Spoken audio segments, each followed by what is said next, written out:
ABP news, सर्वसामान्य जनतेचं खुलं व्यासपीठ।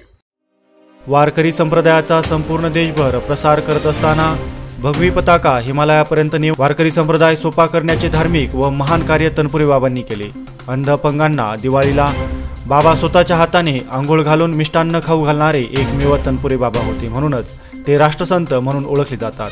राष्ट्रसंत तनपुरे बाबा यांचे धार्मिक व सामाजिक कार्य हे महान आहे असे आमदार प्राजक्त तनपुरे म्हणाले। दगडवाडी तालुका पाथर्डी येथे राष्ट्रसंत तनपुरे बाबा यांचा 118वा जन्मोत्सव सोहळा मोठ्या उत्साहात संपन्न झाला। यावेळी ते बोलत होते।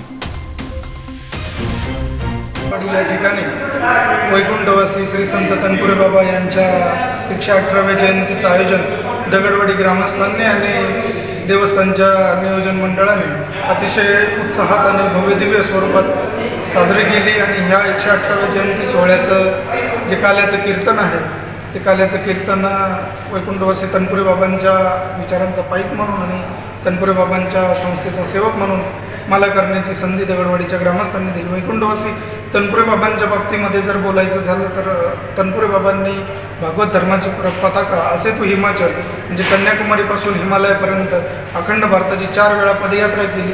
चारोधामात 12 ज्योतिर्लिंगांना पंढरपूरच्या ठिकाणी आणून मठामध्ये त्याची स्थापना केली। त्याचबरोबर अन्नछत्र असेल, दुष्काळ असेल, ज्या ज्या ठिकाणी दुष्काळ पडला, बिहारच्या दुष्काळामध्ये नगरसारख्या शहरातून पूर्ण एक चपात्यांनी भरलेली रेल्वे पाठवण्याचं। तनपुरे बाबांच्या जन्मगावी विकास कामांसाठी निधी कमी पडून देणार नाही असे आश्वासन अक्षय कर्डिले यांनी दिले।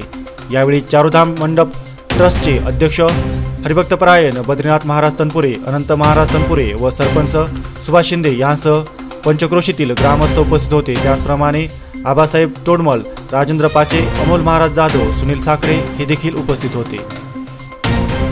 एबीपी न्यूज साठी शिवानंद मुखेकर, पाथर्डी।